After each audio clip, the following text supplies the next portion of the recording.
Debout Congolais, unis par le sang, unis dans l'effort pour l'indépendance.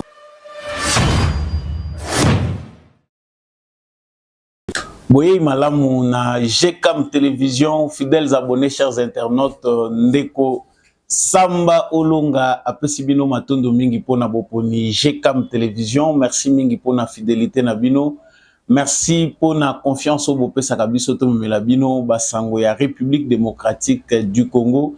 De partout où vous nous suivez, à travers la République démocratique du Congo et bien évidemment à travers le monde, je vous dis grand merci et vous rappelle que la justice de Dieu n'épargne personne. Justice Yanzambe et Rataka moto mon côté, Aisha Paka na contrôle ya Nzambe. Soko kobosa na nyonso na émission na ngai yeba ngo ki okoki kobosa na te justice ya Nzambe. Po manso tozali kosala na se ya moi e kofuta mato pezali na lifuti na yango. Yo kosala ka mabe olobi bazomona ngai te. Yo ko bourrer ba urne yo candidat député ozali kolinga ko décrédibiliser ba résultat na ko bourrer ba urne na ba bulletin de vote ya lokuta kokende ko corrompre ba gens seni oyebi ke peuple a voté ki yote justice Nzambe za komona yo oza kolona mabe même pona 9e génération abana na yo masumu na yo yango moni ezali kolalisa batu mususu na ba veillée de prière jeûne prière malédiction ya tata eza ko continuer kolanda bana bandeko na ngai na lexela kabino tango te tango na beta kasete na likambo ya justice ya Nzambe po existaka. Si ce n'est pas sur cette terre, sache-le bien que même dans l'au-delà, tes actes te suivront. Et ça, nango sentence te, et ça la rapona ngai ngonga, ko rappeler moto nyonso, amilengele, lokola basango balobaka na misa. Nalombango na kei na actualité, memi ngai liboso na bino mokolo alelo boye malamu ete, sujet ya maponomi, ezali penza au cœur et actualité na biso, ndenge tozali ko constater yango na kati ya République démocratique du Congo. Yali bosse sengeli toyeba ete ba mission d'observation électorale nyonso bazali unanime que climat oyo ba élection et salami na République démocratique du Congo ezali climat moko calme sur toute l'étendue du territoire national. Bon observer que ba élection et salami malamu outre quelques irrégularités oyo bango bazali komona partant il y a acheminement et matériel en retard, quelques problèmes logistiques, mais pour l'ensemble des missions d'observation électorale, Bango, Bazali, ko noté que élection et salami na kimia pe batonyonso, en tout cas, va s'exprimer outre prolongation oyo seni a sali pour que bato oyo bakokaye ko voter te, ba voter na lolenge et sengeli kasi ezali na moko ya mission d'observation. Ezali kouta na République démocratique du Congo, ezali bien évidemment la CENI, mission à CENI, il y a 5 ans, pardon, na ECC, ne bazali komona ete ba régularité l'équipe mingi. Mais jusque là, bango ba pesi suite te par rapport à observation na bango, nini bango bazali ko banza en attendant publication ya ba résultat obiso tozali kozela na ngambo ya CENI oyo ba lakike mokolo ya lelo nde bazali banda kopesa déjà ba résultat partiel ba première tendance ya ba élection ndenge salamaki de manière générale par rapport à ba rapport wana tokolobela rapport ya mission d'observation électorale ya Union européenne Union africaine tokolobela mission ya parlement panafricain via Siergel oyo ezalaki représenté na Zambien 1500 yepazali kopesa maye eleki kuna. De l'autre côté, en tout cas, c'est la victoire qu'il célèbre quand Yakatumbi bazali ko mobiliser peuple congolais ndenge tolobaki lobi pona article 64 bango balobi motomo côté cette fois-ci à koki ko botola victoire ya peuple congolais oyo balingi bayiba à travers bourrage ya ba urne. En tout cas ezali ba information bango bazali ko pesa sans preuve jusque là. Tokolobe l'appel likambo ya ba matériel électoraux oyo électoral oyo izwami na maboko ya batu. Source nango ezali ndenge nini, il y a des confidences, il y a des informations liées na ba matériel ebele ya seni ezali retrouvé na maboko il y a certains candidats députés, toutes tendances confondues. Nous en parlerons dans cette mission.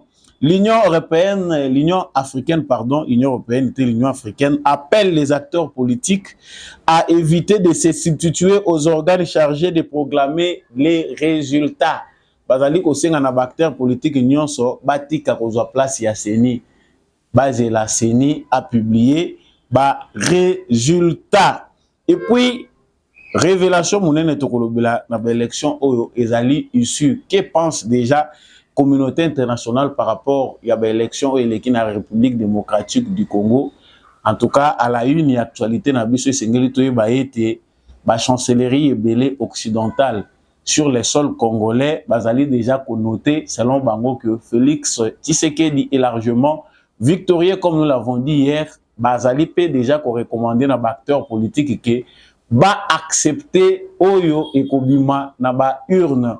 Surtout mingi ambassadeur ya États-Unis atenaki ya kobenga déjà bactéries ya deux côtés pour na koyebisa bango que ba respecter oyo peuple congolais asali dans la paix pour éviter que la division ezalate. Derrière ces propos se cachent des révélations que nous allons vous parler dans cette émission. Encore une fois de plus, na pesibino matondo mingi ndenge boponi chaîne ya ba éclairé topona ko panzana bino basango penda à travers analyse na décryptage de Kosamba Olonga. Soki ozana no abonné te na chaîne na biso naza ko inviter yo au s'abonner pour zanga te actualité na biso et surtout partager au bossa na ko liker te tika pe commentaire depuis wapi ozali wazalendo na motema ozali kolanda biso depuis Paris to depuis Goma ozali kolanda biso na Bukavu to wapi tendance na yo ezanini.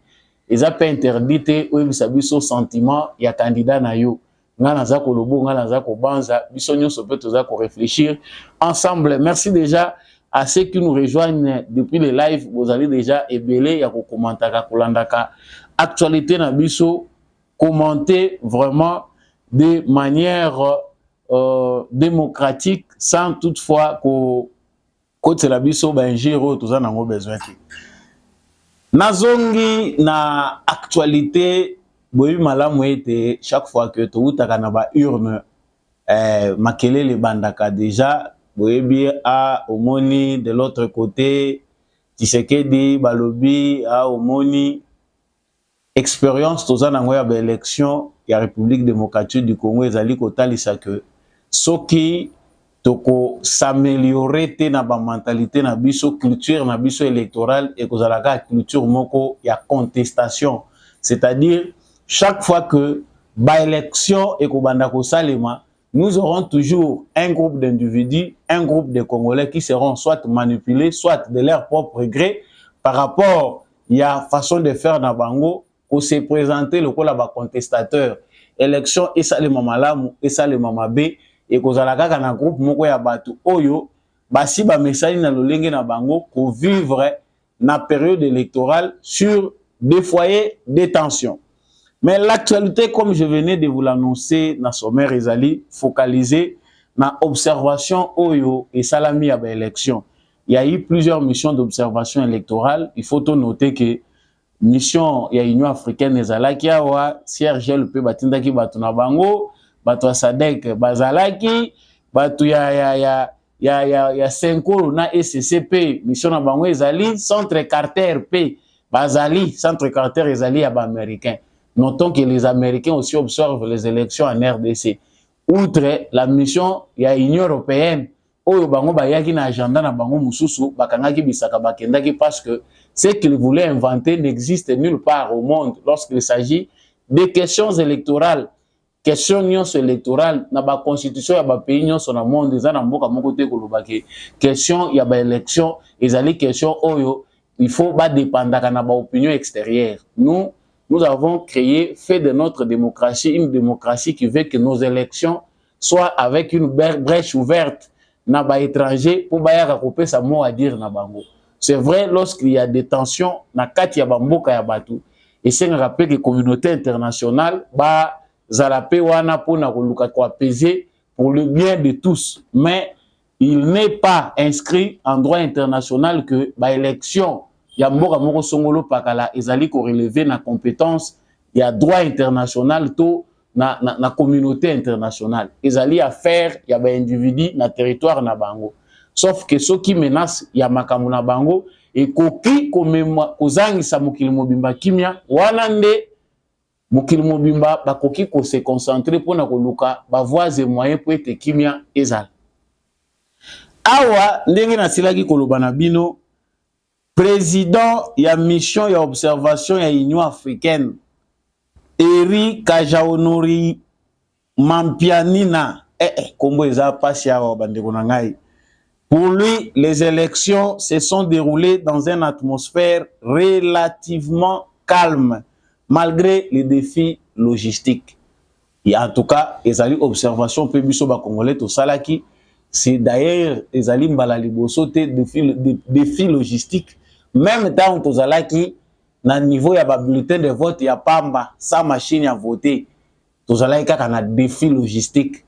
Soki lelongo imulunda za na courage ya kobima ko ya koloba ke non lui en 2011 n'avait pas ceci cela aza kokosa biso toyebi ke ba bulletin de vote se retrouva ba bwaka mususu ya ba candidat ba stocker ba bwaki, c'est quelque chose que nous maîtrisons.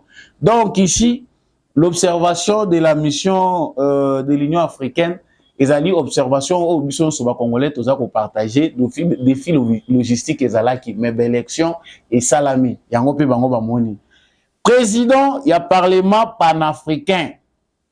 Zambien, 1100 pas, fait les comptes rendus pour selon y à lobby en tout cas.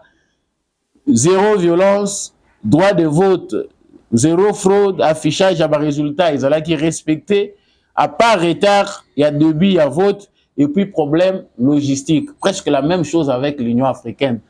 La plupart des observateurs, Centre Carter. Bango pe bazali mingi ko participer na makambo etali démocratie appui na ba pays où ils envoient démocratie basala ka pe ni na bango bazala qui invité na Félix Tshisekedi. Ce n'est pas n'importe quel centre. Ce qui Union africaine et Union européenne pardon basala qui a bango nde basala ka ya ba américains aliao. Basengi na CENI a publié na ba centre nyonso ya vote Oyo ezali ba résultat Oyo ebimina urne. C'est ce que la CENI fait. En tout cas, jusque-là, nous n'avons pas des informations qui démontrent que ezali na centre moko ba boyi ko afficher ba résultat. À moins que les témoins ne soient pas là, mais tout le monde a nous information à l'olengi wana te partout ba bulletin de vote ezali comptabilisé après PV wana baza ko afficher wana ba centre nyonso. Ce qui fait que biso nyonso tozali kolanda ba résultat ndenge bandeko ebele baza ko panzaka yango. CENI à travers Dimanara, ce qui babengaka Didi Manara o azali na CENI à lobby a invité ba candidat président de la République ba kende ko participer na première compilation na centrale oyo batie kuna na tene ya Gombe. C'est-à-dire exercice wana eza ko salema ya ndenge nini bazali ko bimisa ba première tendance oyo bazali ko pesa après compilation bango nyonso ba assister ba mona ndenge eza ko salema. Centre Carter asengi na CENI a affiché na site internet na ye ba PV nyonso ya ba centre de vote ba affiché yango. La CENI azali pe na difficulté te côté wana parce que les PV sont là. Ba affiché yango nyonso na kati ya site na bango internet comme ça et permettre que mutu nyonso ya koki kolandela alandela na ye soko lobi ozwa ba jour obanda kosala pe yo moko comptage na yo manuel ozolandela oya centre tel oya centre nyonso mokolo kosilisa 75 000 centre yo kaka bandeko na ngai awa tozali koloba wa démocratie tolukaki soki toza préparé nango te eza pétété. On voit pourquoi l'opposition congolaise tremble face à des élections oyo transparence ya modèle oyo. La seule chose ici qu'on est en train de reprocher à Denis Kadima ezali au défi logistique. Mais même en parlant de défis logistiques, Corneille Nangaa a eu 4 ans pour organiser des élections, voire 5. Mais à organiser des élections toujours avec des défis. Corneille Nanga wa komi lelo rebelle naza ko rappeler bino rebelle ya Tata Mobimba olekisi jeunesse koto bandaye kolekisa ngo okomi millionnaire lokola babotoli yo mine okei okomi mwana bitinda ya Kagame okoti zambo ya kimukolo. Corneille Nanga nous a organisé les élections. Si déjà invente le mot chaos, tu veux chaos bon parce que ça en français, bango peut-être dans un contexte na bango baza ko utiliser à chaos, des élections chaotiques. Et le terme est employé aussi abusivement par les autres opposants. Chaos électoral. Chaos électoral. Bon, nous acceptons qu'il y a eu chaos, mais permettez de nous montrer la vérité. Boye la kabiso kaka ba PV wana oyo bino bosi bozui wana ero mele biso tozo mela maide soki Katumbi na moment oyo asa zwaki déjà ba élection que c'est Katumbi qui est en premier na ba tendance mais okomela maide mindele bazalaka na bango pe bien er moko parce que lokuta na bango balukaka bazwela ngo indice baza ko planifier ngo ezalo ko biso lokuta ozo yeba ndenge nini te ya kokosa mais bango au moins basi ba komisa lokuta scientifique, ils ont tous les astuces déjà bien planifiées de manière professionnelle pour mentir. Biso tozana no ba matière na lokuta na biso yango zo monezo vanda te. Ici mindele lokola ba yebi ke koto bango ba tiaki beki. Mindele te ta tozolo ba mindele c'est un peu abusif. Les amis mindele te mais ba mafieux oyo bazana Union européenne, surtout Union européenne. Lokola ba moni que Moutuna bango ba pesaki ba beki, leur candidat que nous appelons les candidats des étrangers n'a pas une bonne position. Moyen kuto ataya ko faire remonter yepo toi animer contestation ezate bakangi monoko. Ils vont maintenant se concentrer sur les irrégularités irrégulières ou chaos matériel les homona na te. En tout cas, c'est un chaos. Nyonso ezali ko lobana ba médias étrangers Zali soi-disant parlant de chaos. Mais regardez ce qui se passe. La transparence de ces résultats, transparence et élection, la transparence de part, lorsqu'on a envie de faire du sabotage, de tricher en masse, mais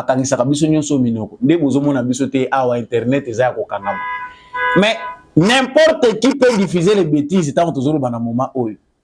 On laisse. Tshisekedi a laissé les gens aller fouiller partout, ils peuvent fouiller. Les observateurs bakangi monoko. Et le camp de Tshisekedi est très balati militaire Tshisekedi. Ta moment où toza koloba oyo centre ya compilation ya Félix Tshisekedi baza déjà na ba résultat. Mais ils sont très calmes, pas agités. Au mutu soka azali na vérité, mutu soka azali na victoire na ye, il n'a pas le temps de s'agiter, aucun de s'agiter. Par contre, c'est de l'autre côté qu'on voit les agitations. Maintenant, il y a 5 ans à SCC. 5 ans à SCC, langage est alimoko. Le langage dont nous parle la 5 ans et l'SCC est alinini. Awa, l'élection, c'est ça la mine à irrégularité, moko ko sakanate, outre les retards, il y a eu des violations, bah noter qu'il y a plus de 1800 incidents. Oui, ça a 1800 incidents. Oui, observateur, nous sommes monité. Bien, vous remarquez 1800 incidents. 1800 incidents, des pannes techniques. Nous sommes pour la commatissa, toya ba irrégularité. Après, tout le monde ba nobe élection, ça l'a mis bien tête.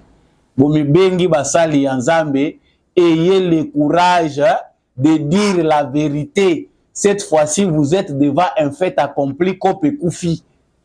Il faut l'admettre que cette fois-ci, Kope Simbité, on vous a placé devant un fait accompli. Vous avez observé les élections. Avez-vous le courage de nous dire, outre votre observation?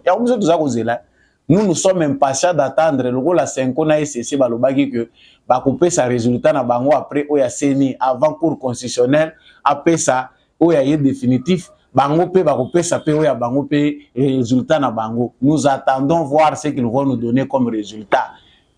Parce qu'ici, il est difficile de mentir. Le peuple congolais est serein. Moment où vous ne savez pas ma joie. Boyebi ko comme c'est comme était na biso esali ezate. Na moment ya boye tozalaka na tension ya kosakanate. Mais quand on marche partout dans toutes les provinces, tozo ko yoka batuna kimia ya kosakanate.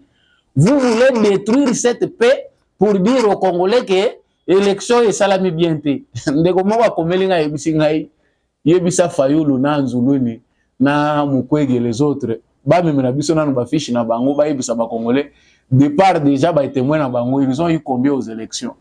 Le contexte quoi? Fayulu n'a pas de député, il est seul. Est-ce que Fayulu a le courage de nous dire c'est là déjà ma premier résultat? Lui peut contester. Azali na deuxième, troisième position, to quatrième position. Mukwege qui faisait trop de bruit. Denis Mukwege, notre fameux prix Nobel de la paix. Oh, tu sais que dans le prix Nobel, et comme le rôle a mis que l'angoisse ici mutu. Et comme ici mutu candidat président.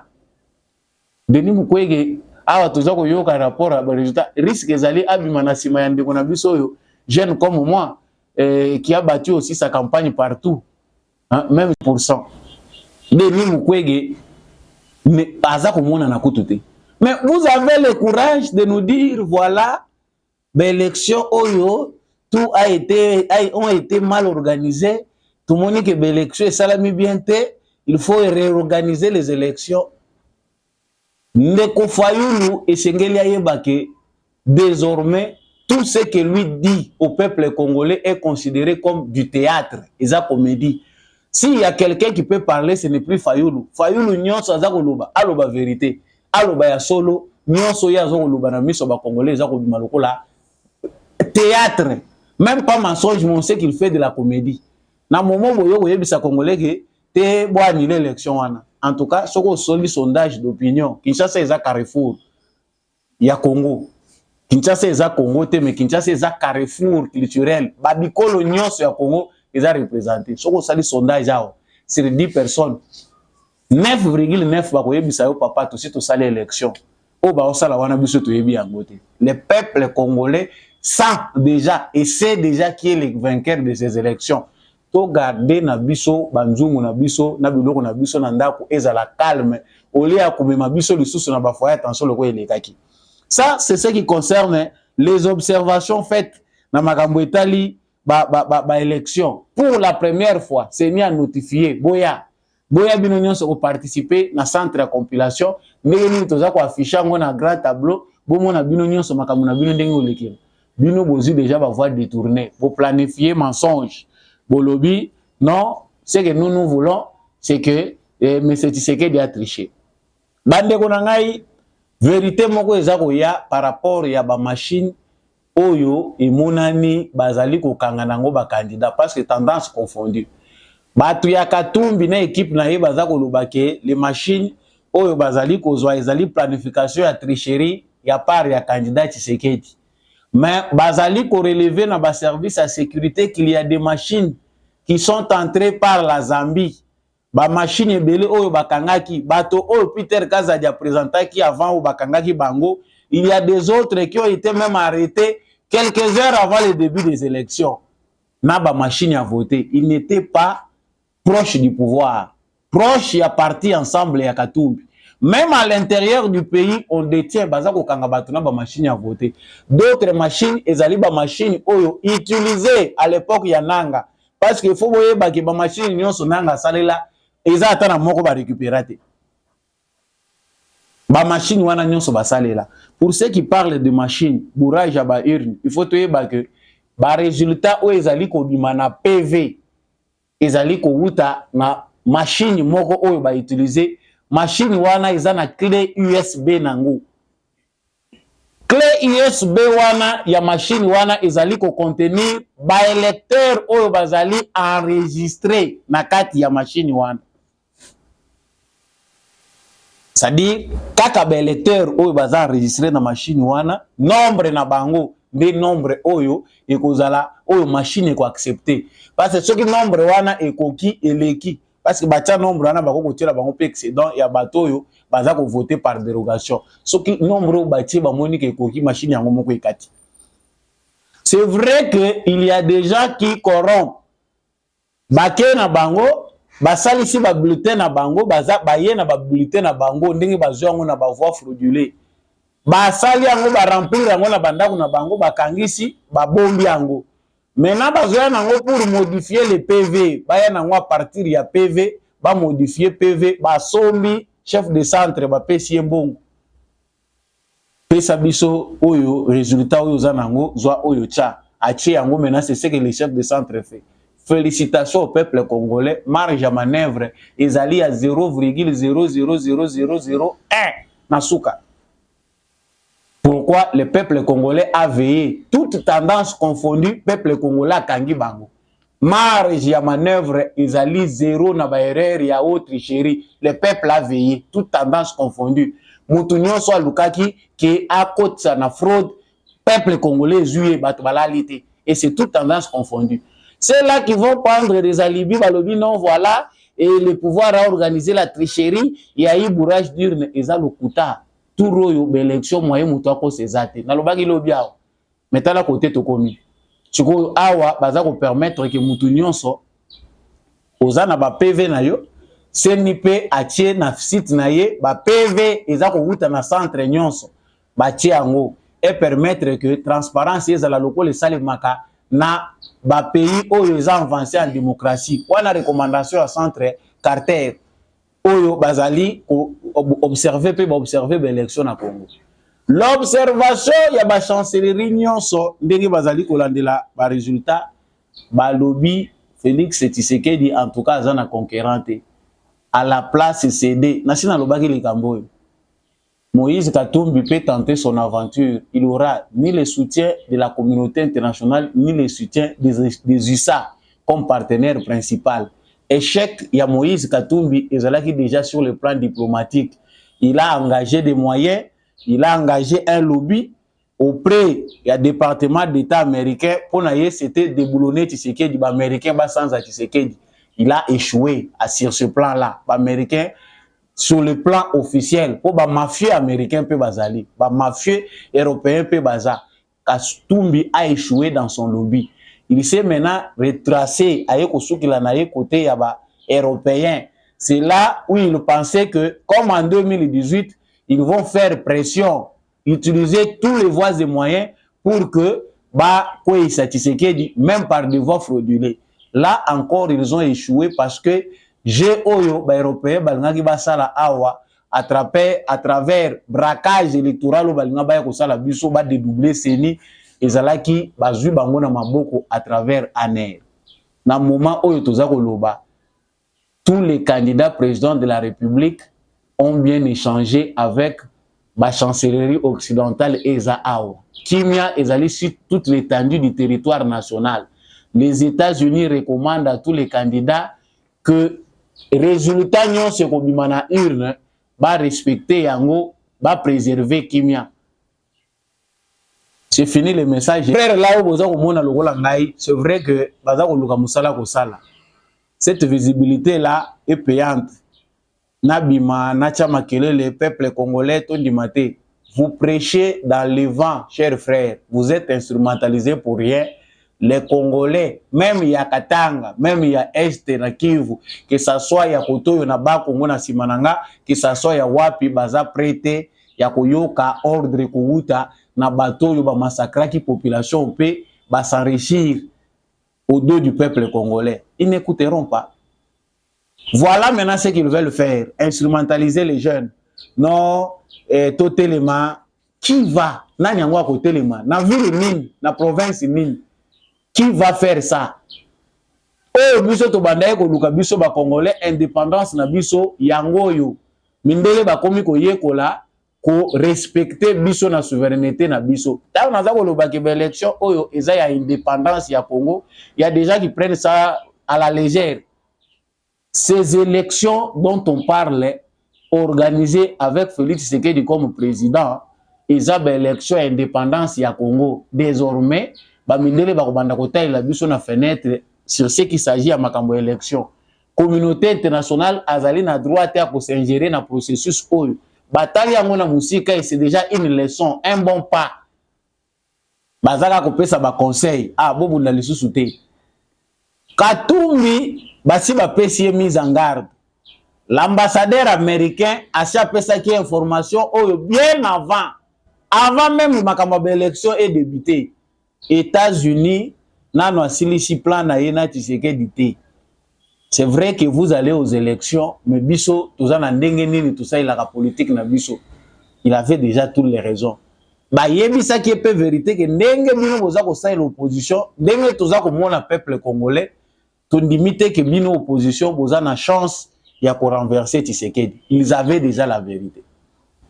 Donc M. Katumbi a le choix de préserver les acquis comme Félix Tshisekedi nous les conseille. Comment M. Katumbi peut préserver les acquis? Il peut encore rester congolais comme tous les métis au Bazape na Congo, comme tous ceux qui ont la nationalité congolaise par acquisition, laisser la démocratie congolaise évoluer au lieu de créer des foyers de tension et de risquer de mettre en prison. Parce que le M. Katumbi ici a maintenant la possibilité de faire les choix entre la prison et perdre tout. Parce que l'État congolais est un dernier dossier. Alors, Tshisekedi Oyo Azar réélu, il sera maintenant à Koyana Kanda. Cette fois-ci, il va se venger contre Batunyo Sobasakani Naï. Batebele au justice congolaise à Limbisi Awa. Baye bango que chance les ali sous-souté. Et ici, Moïse Katumbi, Nasina Lobaki le Kambwana Lobi. Porte ya prison eza ya kofungwama. Bakokote la yete. Mundela zalaka ndenge wana ba utiliser yo ba cheba moyen. Yo moni Fayulu te. Tozoko lobaka mutu nyoso akomprendre ka Fayulu yeyo. Il a aussi drainé des foules. Akera kisangani bomoni batebele ba yabi. Ta yo sabino ke foule eko sakabino te. Eza lokola foule ya match ya football. Mais le vrai sondage to yebaka tango to kozonga kana bandaku to yebaka peuple azolinga nani. C'est vrai que ça la no pe plein. But mutu ko tala ah Fayulu ngo to kaka ke yende président Eli yewana to yeko tala ye. Mais tango toza ko tala la réalité ya ba urne. Fayulu disparaît dans la nature. Azako mona na lisusu te. Où sont ces Européens là? Bato ba yebisa que Fayulu avait gagné les élections. Est-ce qu'ils sont prêts encore à lui apporter un appui? Le jeu maintenant balingi va faire jouer ye ba bimisi bango lisusu na média non bokende ko bimakuna oh il faut refaire les élections. Nous n'avons pas le temps de reculer. Tout le monde a le temps de consolider les acquis. La démocratie congolaise est en marche. Oh, ba machine à voter, il y a un retard dans le centre, beaucoup de marge à manœuvre, ezali na se. Ba erreur ezamuke, biso toza kotala de transparence. Oyo ezali awa. Ceux qui fabriquent des mensonges pour na kolinga kosala ba aventure nango, ba yeba yango ke porte à prison eza polele. Ndego oyo na lakisi bino na vidéo jeune frère comme moi qui accepte à jouer drapeau à Congo à la tiango lokola soki na chango na nini alobi peuple congolais totelema peuple congolais ya nord to ya sud ya est to ya ouest oyo baza ko obéir na ordre na yo jeune frère lia na yo ba miette na yo ndingo za ko lia ngo eza mbongo a Congo mais attention tu peux toujours te préserver ou ya ko risquer te o kende ko lekisa vie na prison te ya makuna parce que tous ceux qui vont s'aventurer bemba sala kaki et il n'y a pas de temps pour na aventure. Félix Tshisekedi qui sait bien que moment où il y a un Banabino, les Congolais musu va voter dans la Libou. Président, nous avons l'élection où il y a historique pour la maturité à tout un peuple. Ça fait très mal, mais on comprend que le peuple congolais a collé. Et ce qu'on a dit pendant Monique Batumusu Basala Kakara, c'est vrai peuple où il y a l'ingé Tshisekedi à solo. Pour ce total, il y a un gouvernement qui va se sacrifier. Surtout à Kinshasa où nous sommes, où Batu Mususu bazalaka sans fautiste, mais au tali, choix ils ont eu tanango mutazo ya nango mbala moko alobi ngaka Tshisekedi. Il y a beaucoup à faire, mais où ils ont ya les bosso, il faut plus avoir de pitié à ba ennemi à Congo. Ce qui m'a ouezalaki mingi na premier mandat parce que pito pas les kaki. En tout cas, cette fois-ci, il faut que on le marche. Les bosso a autant tous à ça l'analyse, contestation et zanangote. Ils n'ont pas une bonne marge, il y a contestation. Vous allez contester avec qui? Le peuple n'est pas derrière ces aventuriers et la communauté internationale veut qu'on marche. Botika Tshisekedi a continué ko sala musala na yebiso toujours la prestation ya serment. Émission ya mukola lelo ndenge bo landaki yango na début na sommaire na kanisi ba sujet nyonso. Et sili to continuer l'actualité na biso kolobela toujours makambo élection na makambo so ezali koloba kolobama merci na bino nyonso ba ebolanda ki biso à travers République démocratique du Congo bandeko bolandi biso na Nord Kivu na Sud Kivu na Kindu na Maniema kuna bandeko bolandi biso na Ituri, bolandi biso na Kasai Oriental, Kasai Lomami, bolandi biso na Kolwezi na Lualaba kuna, bolandi biso na Okatanga. Partout vous avez suivi Samba Olonga. Manifestez-vous, laissez un commentaire, quels sont vos sentiments, ba impression na bino zanini ni nesengeli ko salema selon analyse pe ba information bino bozui. Merci mingi na ndegombi à chaque accompagner ki biso na sima caméra oyo pe na réalisation pour être émission oyo et comme na bitando na bino. Merci na apôtre Gérard Kabea, merci mingi na papa Freddy Ngwama.